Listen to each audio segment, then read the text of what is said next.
Halo, assalamualaikum warahmatullahi wabarakatuh. Kita kembali lagi di channel YouTube Tus Pinjol.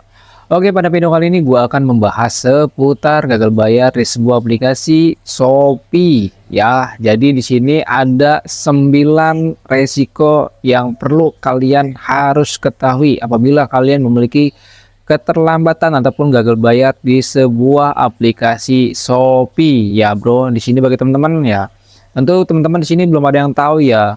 Karena gue dapatkan bocoran langsung dari DC Shopee, dia mengatakan ada 9 resiko yang akan ditanggung sama orang-orang yang gagal bayar di sebuah paylater Shopee ataupun dari pinjamnya. Perlu kalian ketahui dan perlu kalian ingat ini baik-baik ya bro, agar kalian di saat melakukan gagal bayar ataupun terlambat ataupun mau jatuh tempo ini kalian harus sudah ketahui terlebih dahulu ya bro. Oleh karena itu informasi ini akan gue bagikan secara gratis dan secara tuntas ya bro. Tolong nanti kalian perhatikan baik-baik apa yang gue sampaikan di dalam video ini ya bro. Kalian perhatikan baik-baik dan kalian simak ini baik-baik karena informasi ini adalah informasi yang sangat bermanfaat bagi teman-teman yang saat ini memiliki keterlambatan gagal bayar di sebuah aplikasi Shopee ya bro. Oke, langsung saja gue akan melanjutkan ke videonya ya bro. Tapi bagi teman-teman yang saat ini belum mendukung ataupun yang belum mensupport channel YouTube Tus Pinjol, silahkan aja langsung klik tombol subscribe-nya dan juga like-nya, dan bagikan juga konten ini di seluruh akun media sosial kalian. Dan apabila teman-teman di sini juga yang belum bergabung, join di dalam grup Telegram gua, silahkan aja langsung join ya bro. Untuk linknya ada di dalam deskripsi. Ya, di sini gua mendapatkan sebuah laporan langsung dari anggota grup Telegram gua. Sebelumnya dia memiliki keterlambatan ataupun gagal bayar di sebuah Shopee ya bro. Dia memiliki keterlambatan lalu dia ditagih sama DC dari Shopee. Lalu DC tersebut memberikan 9 resiko yang harus ditanggung oleh para peminjam yang sudah gagal bayar ya bro. Wah, ini kalau gue bacakan poinnya serem-serem banget ini bro ya. Oke, langsung saja gue bacakan isi laporannya di sini ya bro. Kalian bisa perhatikan di sini ya bro. Jadi nasabah dari Shopee ataupun dari anggota grup Telegram gua, dia mengirimkan sebuah screenshot, dan screenshot ini ya bisa dikatakan ini dari DC dari Shopee ya bro, dengan isi pesannya seperti ini. Pihak lapangan kami akan melakukan kunjungan terkait penyelesaian tagihan Shopee yang belum diselesaikan atau yang belum diselesaikan didampingi tim kuasa kami. Agar lebih jelas apakah alamatnya masih sesuai dengan data yang Anda daftarkan. Mohon pertimbangkan konsekuensi atau resiko terkait nama baik dan data untuk masa yang akan datang. Ya. Dan dia memberikan beberapa poin resiko bagi nasabah yang memiliki keterlambatan ataupun gagal bayar di Shopee. Yang pertama poinnya, mempersulit pengajuan kredit baik di perbankan manapun finansial lainnya. Nah, di sini poin pertamanya, jadi kalau kalian itu memiliki keterlambatan gagal bayar, apalagi kreditnya macet ataupun sudah gagal bayar lebih dari 90 hari, tentu kalian tidak bisa mengajukan pinjaman dimanapun, tidak bisa minjem di pinjol legal, tidak bisa minjem di pinjol ilegal, dan bahkan kalian tidak bisa mengambil KPR, kalian tidak bisa yang namanya kredit ya kendaraan, tidak bisa pinjam duit di bank dan lain sebagainya ya bro. Dan poin yang kedua, nama baik akan dilacak sebagai nasabah kredit macet di Slik OJK. Wow ya, untuk kalimatnya sini gua perbaiki lagi ya. Jadi bukan dilacak bro, sebenarnya bukan dilacak ya. Jadi kalau teman-teman itu yang tadi gue sudah sampaikan di poin yang pertama ya, kalian itu kalau misalkan sudah lebih dari 90 hari keterlambatan untuk pembayarannya itu lebih dari 90 hari, itu ya skor kredit kalian statusnya macet bro. Kalau setahun kalau kalian sudah gagal bayar, itu skor kreditnya statusnya macet. Di mana bang? Di BCking ataupun di Slik OJK. Dulu namanya BCking, sekarang namanya berganti dengan Slik OJK. Ya, kita menggunakan bahasa dari kata-kata Slik OJK aja ya bro. Jadi skor kredit kalian itu akan macet di mana? Di Slik OJK. Itu kalau kalian sudah lebih dari 90 hari ataupun setahun. Statusnya akan menjadi kredit macet ya. Tapi bahasa dari DC ini ya mereka dimodif-modif sedikit agar kalian tuh takut gitu ya bro. Dan poin yang ketiga, kesulitan mendapatkan pekerjaan karena sudah banyak perusahaan yang melihat slik OJK. Nah, jadi teman-teman nih, banyak sekali kalian gagal bayar di sebuah aplikasi pinjaman online legal. Tentu kalian akan takut sekali bila kalian tidak mendapatkan kerja ataupun ya gagal untuk melamar di sebuah perusahaan besar dengan alasan katanya data kalian itu ya blacklist data atau sudah masuk ke slik OJK ya bro. Dan di sini gua akan coba menjelaskan ke teman-teman ya bro. Kalau kalian melamar kerja di perusahaan swasta ya, itu perusahaan swasta kebanyakan dia tidak menggunakan slik OJK bro. Ya, tidak menggunakan slik OJK. Perusahaan-perusahaan swasta itu tidak menggunakan slik OJK. Ya mungkin ada sebagian perusahaannya, tapi mayoritas kebanyakan itu perusahaan-perusahaan swasta itu tidak ya mengecek slik OJK kalian. Tidak bro. Dia melihatnya dari apa? Ya pertama dari pendidikan kalian, pengalaman kerja kalian, skill kalian, basic kalian itu bro. Nah untuk slik OJK ini ya apabila kalian bekerja ataupun melamar di sebuah ya ASN ya, apalagi kalau kalian pegawai negeri, itu pasti yang akan dilihat dari kasus kalian. Apakah kalian memiliki kasus perdata atau tidak, ataupun kalian memiliki kredit yang macet atau tidak gitu. Jadi kalau misalkan kalian tuh teman-teman yang mau ngelamar sebagai ASN ataupun pegawai negeri, ini kalian harus benar-benar menjaga skor kredit kalian ya bro. Jangan sampai kalian memiliki masalah di kasus perdata. Ya ini kalau kalian masih bekerja di perusahaan swasta, nggak usah takut bro, nggak usah takut. Tapi kalau teman-teman yang mau ngelamar kerja sebagai pegawai negeri, ASN, apalagi kalau menjadi polisi ataupun TNI, ini yang gue dapat kabarnya itu mereka akan melihat dari slik OJK kalian ataupun dari skor kredit kalian. Ya bro, apakah kalian memiliki masalah utang piutang di dalam sebuah perusahaan ataupun di sebuah finansial ya.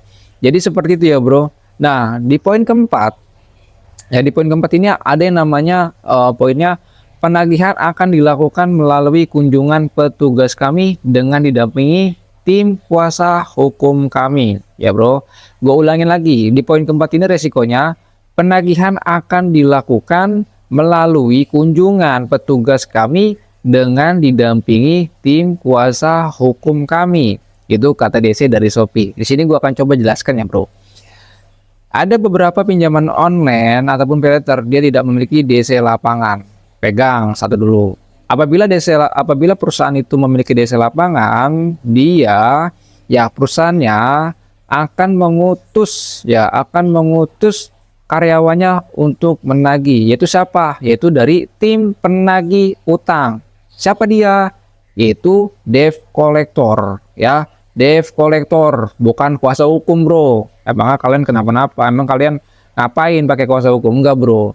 Nah DC itu bisa didampingi oleh kuasa hukum kalau misalkan kalian anarkis ya, kalian ada pengancaman kepada DC lapangannya. Nah DC lapangannya ini bisa untuk mendampingi kuasa hukumnya gitu bro. Tapi kalau masalah utang pinjaman online itu nggak ada bro, hanya debt collector aja yang datang ke rumah Anda untuk memberitahu bahwa kalian tuh memiliki tagihan utang ya yang harus diselesaikan ataupun yang harus dibayarkan. Jadi seperti itu bro di poin yang keempat. Jadi untuk kuasa hukum mereka enggak bro untuk datang ke lapangan, tidak, hanya debt collectornya saja ataupun DC lapangannya.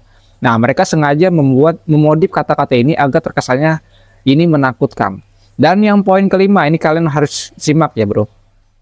Poin kelima ini dia mengatakan akun ini akan kami backlist untuk semua program di Shopee. Nah kalau kalian ya ini harus kalian waspadai juga ya. Kalau kalian ini punya akun all shop dagangan di Shopee, jangan sampai kalian ini bermasalah sama Shopee ya bro. Ini bisa menjadi masalah besar bagi teman-teman yang punya akun Shopee ya, terutama dalam kondisi kalian memiliki keterlambatan ataupun gagal bayar ya. Jadi kalau misalkan kalian memiliki keterlambatan ataupun gagal bayar di sebuah aplikasi Shopee, tentu kalian nggak bayar-bayar selama setahun, tidak buka-buka akun kalian di Shopee, maka akun kalian bisa dinonaktifkan ya bro. bisa dinonaktifkan. Dan kemarin juga gue dapatkan informasi dari temen member di dalam grup Telegram gua, dia menyampaikan bahwa akun dia sudah dinonaktifkan karena dia sudah gagal bayar di Shopee selama 1 tahun, bro. Nah, itu program yang kelima ya.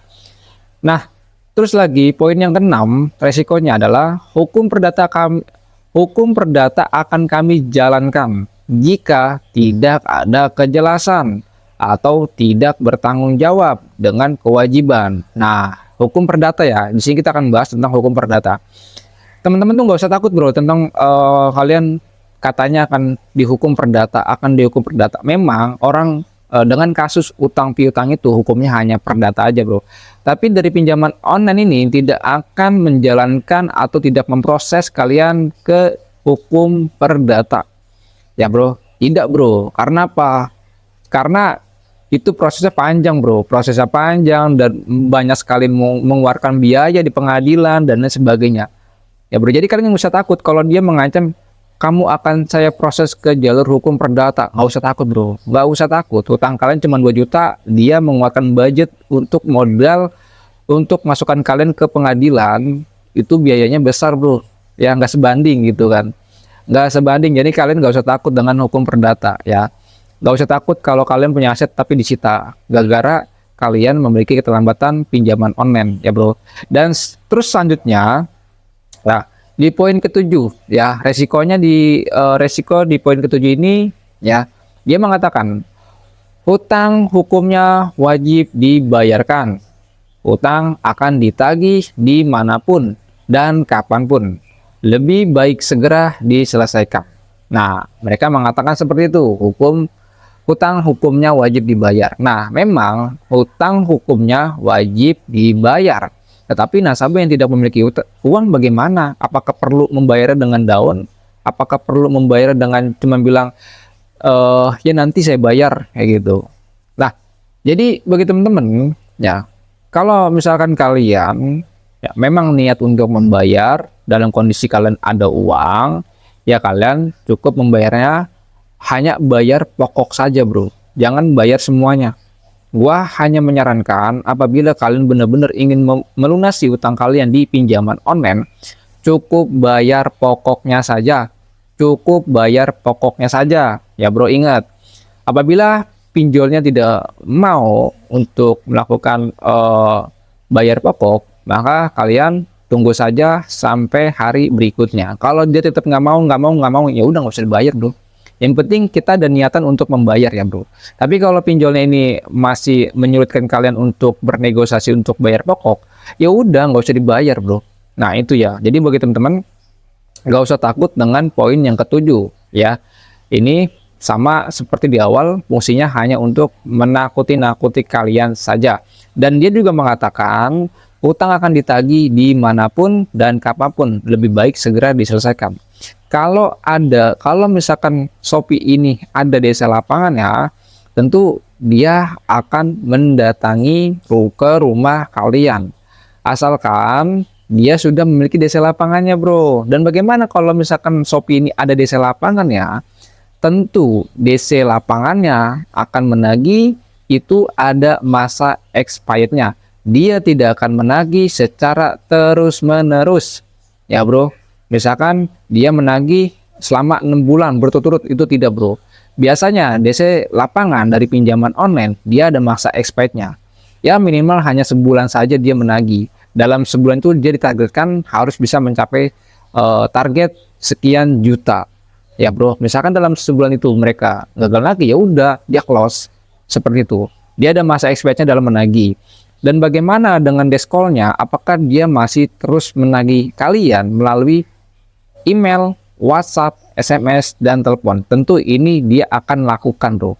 Ini dia pasti akan lakukan. Tapi kalau untuk desa lapangannya, paling tidak dia akan datang cuman selama 1 bulan aja. 1 bulan itu bisa dibagi 3. Artinya 3 kali dia datang hanya untuk 1 bulan saja. Itu ya, bro, pegang.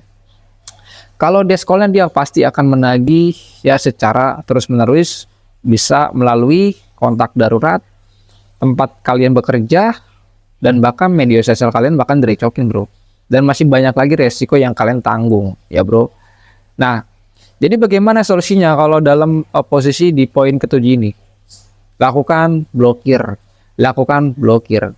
Ya, jadi kalau misalkan DC ini secara terus-menerus melakukan spam, chat, telepon, dan lain sebagainya, kalian cukup melakukan blokir pesan aja bro. Dan kita lanjut lagi ke poin ke-8. Resiko di poin ke-8 ini dia mengatakan, tim lapangan dan tim kuasa hukum perusahaan mengurus perizinan ke RT atau RW setempat sesuai alamat terdaftar. Nah, itu ya, poin ke-8 kalian ingat, gua ulangin lagi. Tim lapangan dan tim kuasa hukum perusahaan mengurus perizinan ke RT, RW setempat sesuai alamat terdaftar. Oh, serem gak tuh? Serem gak tuh? Di poin ke-8 ini loh, dia mengatakan akan datang bersama tim kuasa hukum dan mengurus perizinannya kepada RT dan RW setempat sesuai dengan alamat. Nah, di poin ke-8 ini coba kalian bisa cek video gua tentang ya DC lapangan Kredipo datang marah-marah. Ya bro, coba kalian tonton video itu ya. Itu belum lama gua sudah upload, tapi sini gue coba menjelaskan ulang kembali ya bro. DC dari pinjaman online legal, dia tidak datang bersama kuasa hukum tanpa terkecuali, ya ingat, tanpa terkecuali. Kalau misalkan DC-nya ada pengancaman, maka debt collector itu akan mengajak kuasa hukumnya. Tapi kalau suasana baik-baik aja, ya mereka datang dengan sendirinya. Seperti itu, karena dia sebagai tim penagih utang, ya, bukan ngurusin ya sebagai masalah-masalah lain seperti tindak kriminal dan lain sebagainya gitu kan. Enggak lah. Nah, biasanya dari pinjaman online memang kata-kata yang ya kata-kata dengan saya akan bawa RT RW, saya akan mengurus izin, saya akan konfirmasi kepada RT setempat sesuai dengan alamat kalian. Itu bahasa-bahasa mereka itu seperti itu. Fungsinya hanya untuk menakuti kalian saja. Dia tidak akan ya datang ke rumah RT kalian, dia tidak akan datang ke rumah RW kalian. Emangnya DC datang ke rumah RT ataupun RW, apakah dia bisa menyelesaikan utang kalian? Apakah dia bisa menyelesaikan utang kalian? Tentu tidak bro. Yang ada itu bisa memperkeruh suasana dalam proses penagihan bro. Tidak akan mungkin bro. Kalau dia melakukan perizinan kepada RT dan RW, ini sama saja dia sudah membuang waktu. Ya bro, DC-nya sudah membuang waktu. Sudah membuang waktu banyak tapi tidak ada hasilnya. Seperti itu bro. Makanya mereka itu sering banget dari dulu, dari tahun jebot sampai sekarang itu DC selalu menggunakan kata-kata saya akan datang bersama RW, saya akan didampingi bersama dengan RT RW setempat rumah kalian. Begitu bro. Begitu saja dari dulu sampai sekarang ya bro. Kalau gue sih dengernya udah basi banget gitu ya. Dan seterusnya ya. Dan seterusnya di poin ke-9. Di sini resiko di poin ke-9 mereka mengatakan lunasi hutang es pinjam dan SP letter Anda hari ini. Anda melanggar peraturan perusahaan. Kami akan bawa ke jalur hukum dalam kurung somasi yang akan kami kirimkan ke alamat penagihan. Ini sebenarnya di poin ke-9 ini agak membingungkan. Mereka dia bilang katanya kami akan bawa ke jalur hukum dalam kurung somasi. Somasi itu adalah peringatan bro. Ya peringatan. Salah ini dia kata-katanya nih ya. Kami akan bawa ke jalur hukum. Hukum apa nih? Perdata, pidana, atau apa nih hukumnya nih? Ya nggak jelas kan. Mereka saja nggak ngerti bro. Mereka saja nggak ngerti. Dalam kurung somasi. Nggak nyambung lagi. Nggak ada urusannya somasi dengan jalur hukum bro. Nggak nyambung. Ya seharusnya kata-kata dibawa ke jalur hukum dihapus saja. Langsung diganti dengan somasi. Somasi itu kan artinya kan ya peringatan. Ya kalian diperingati bahwasanya kalian sudah memiliki keterlambatan sekian hari, seperti itu bro masuknya. Dan kalau dia bisa mengatakan ke jalur hukum perdata itu bisa masuk bro. Tapi kalau ya itu nggak nyambung bener bro. Coba dah kalian baca di poin ke-9. Nggak nyambung bro, nggak nyambung. Ya. Dan terus lanjut lagi yang akan dikirimkan ke alamat penagihan. Nah, teman-teman di sini kalian harus bisa tahu ya bro tentang somasi. Dan somasi itu dari pinjaman online sering gue banget bahas bro. Dari somasi bohong-bohongan, dari somasi yang asli beneran itu gua sudah bahas. Coba kalian cek tentang DC Tunaiku membawa surat somasi. Itu bener surat somasi asli bro ya.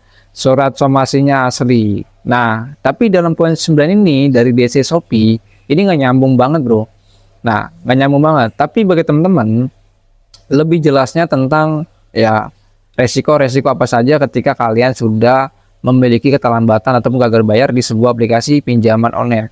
Coba cek video gue pada sebelum-sebelumnya ataupun kalian bisa cek di video gue yang sebelah sini ya bro. Ataupun bisa cek di playlist gue. Dan selanjutnya akan gue bacakan lagi. Masih mengelak juga dan tidak melunasi hari ini. Ya, Bapak Ibu akan mendapatkan penindakan tegas dari perusahaan sesuai hukum yang berlaku. Terima kasih. Hukum yang berlaku tentang hutang piutang hanyalah perdata. Resiko selanjutnya hanya masuk risiko OJK dan kalian tidak bisa mengajukan pinjaman online di pinjol legal, ilegal. Kalian juga tidak bisa mengajukan kredit kendaraan, mobil dan motor, dan bahkan kalian tidak bisa mengajukan KPR, dan bahkan kalian juga tidak bisa minjam uang di bank. Itu bro resikonya. Kalau di perdata nggak mungkin, mereka masukkan kalian di perdata nggak mungkin ya bro. Kalian hanya utang berapa juta sih, 10 juta. Lalu dia masukkan kalian masuk prosesnya itu ke hukum perdata. Lalu kalian dipanggil di pengadilan, itu nggak mungkin bro. Ya nggak mungkin karena biayanya juga besar bro kalau main ke sana-sana ya bro. Belum lagi membawa pendamping dari kuasa hukum. Emang nggak didampingi sama kuasa hukum itu gratis bro? Enggak bro. Belum lagi bayar registrasi ataupun pendaftaran di pengadilan. Emang gratis? Bayar bro. Ngaco ya. Jadi teman-teman nggak usah takut bro masalah-masalah kayak gini. Selagi kalian berurusan sama pinjaman online, kalian nggak usah takut. Ya asalkan kalian tidak ada yang namanya penipuan. Kalau kalian sudah melakukan penipuan itu tentu sudah berbeda hukum ya. Hukumnya bisa pidana. Nah, itu berat sekali bro. Jangan ya. Jangan sampai seperti itu. Nah itulah informasi yang gue sampaikan. Ya 9 resiko yang perlu kalian ketahui apabila kalian memiliki keterlambatan gagal bayar di sebuah aplikasi pinjaman online ataupun dari paylater. Tadi gue sudah jelasin ya dari 9 tersebut. Gue sudah jelaskan sedetail-detailnya. Mungkin itu saja informasi yang gue sampaikan. Assalamualaikum warahmatullahi wabarakatuh.